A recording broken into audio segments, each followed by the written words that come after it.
Share बाजार में एक बार फिर से डिफेंस शेयरों की ओर फोकस लौटता हुआ दिख रहा है। ग्लोबल ब्रोकरेज फर्म गोल्डमैन सैक्स ने भारत के एरोस्पेस और डिफेंस सेक्टर की 8 कंपनियों को लेकर अपनी रिपोर्ट जारी की है। ब्रोकरेज ने इन 8 में से 6 स्टॉक्स को बाई की रेटिंग दी है, यानी खरीदने की सलाह दी है। ब्रोकरेज का कहना है कि इन शेयरों में 12% से लेकर 58% तक का शानदार रिटर्न मिल सकता है। गोल्डमैन सैक्स ने इसके अलावा एक शेयर को होल्ड करने और एक शेयर को बेचने की सलाह भी दी है। गोल्डमैन सैक्स की इस रिपोर्ट में कौन कौन से डिफेंस स्टॉक शामिल हैं, उनके टारगेट प्राइस क्या हैं, आइए इसे विस्तार से जानते हैं। नमस्कार, मैं हूं विक्रांत और आप देख रहे हैं Moneycontrol Hindi. Global brokerage firm Goldman सैक्स ने शुक्रवार 3 अक्टूबर को अपनी एक रिपोर्ट जारी की। ब्रोकरेज ने इस रिपोर्ट में कुल 8 एरोस्पेस और डिफेंस स्टॉक को लेकर अपनी राय जाहिर की।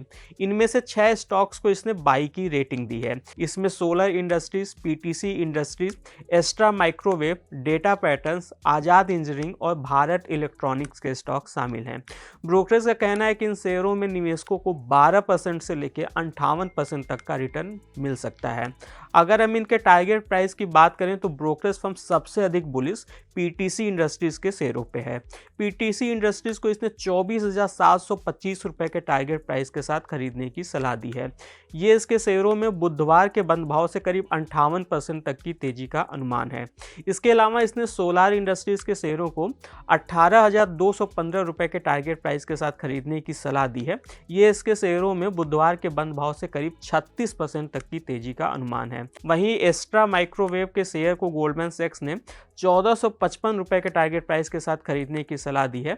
यह इसके शेयरों में करीब 45% तक की तेजी का अनुमान है। डेटा पैटर्न्स के शेयरों को गोल्डमैन सैक्स ने 3640 रुपए का टारगेट प्राइस दिया है। यह इसके शेयरों में बुधवार के बंद भाव से करीब 38% की तेजी का अनुमान है। बाकी शेयरों को देखें तो आजाद इंजीनियरिंग के शेयर के लिए ब्रोकरेज ने 2055 रुपए का टारगेट प्राइस तय किया है। ये इसके स्टॉक में बुधवार के बंद भाव से 28% तक की तेजी का अनुमान है। जबकि भारत इलेक्ट्रॉनिक्स के शेयर को इसने 455 रुपए के टारगेट प्राइस के साथ खरीदने की सलाह दी है। ये इसके शेयरों में मौजूदा स्तर से 12% की तेजी का अनुमान है। ये थी बाई शेयरों वाली लिस्ट। गोल्डमैन सैक्स ने इसके अलावा हिंदुस्तान एरोनॉटिक्स के शेयर को न्यूट्रल की रेटिंग दी है और इसके लिए 5,255 रुपए का टारगेट प्राइस तय किया है। ये इसमें मौजूदा स्तर से केवल 9% तक की तेजी का अनुमान है। वहीं पर दूसरी ओर इसने भारत डायनेमिक्स के शेयर को सेल की रेटिंग दी है, यानी कि बेचने की सलाह दी है। ब्रोकरेज ने इस शेयर के लिए 1375 रुपए का टारगेट प्राइस तय किया है, जो इसमें मौजूदा स्तर से करीब 11% तक की गिरावट की आशंका जताता है। गोल्डमैन सैक्स ने अपनी रिपोर्ट में 3 बड़े थीम भी बताए हैं, जिससे आने वाले दिनों में इन डिफेंस स्टॉक्स को फायदा मिल सकता है। इसमें पहली थीम है डिफेंस मार्केट का विस्तार। ब्रोकरेज का कहना है कि आने वाले 20 साल में भारत का डिफेंस मार्केट वित्त वर्ष 2025 की तुलना में 6 गुना से ज़्यादा बढ़कर 10 लाख करोड़ तक पहुंच सकता है। दूसरी थीम है टेक्नोलॉजी में आत्मनिर्भरता, खासतौर पर टेक्नोलॉजी पिरामिड के निचले स्तर पर।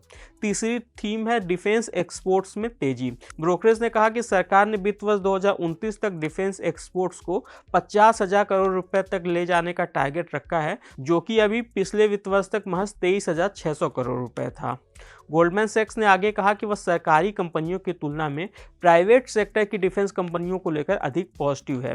ब्रोकरेज ने कहा कि हाल ही में जारी technology perspective and capability roadmap यानी कि TPCR 2025 की जो रिपोर्ट आई है, उसमें भी नई तकनीकों पर फोकस किया गया है, जिसमें कि प्राइवेट कंपनियां ज़्यादा बेहतर स्थिति में हैं। गोल्डमैन सैक्स ने कहा कि प्राइवेट सेक्टर की डिफेंस कंपनियों की अर्निंग प्रति शेयर यानी कि EPS में 32% CAGR की ग्रोथ रहने की उम्मीद है, जबकि वहीं पर PSU डिफेंस कंपनियों के लिए यह केवल 13% रहने की उम्मीद है।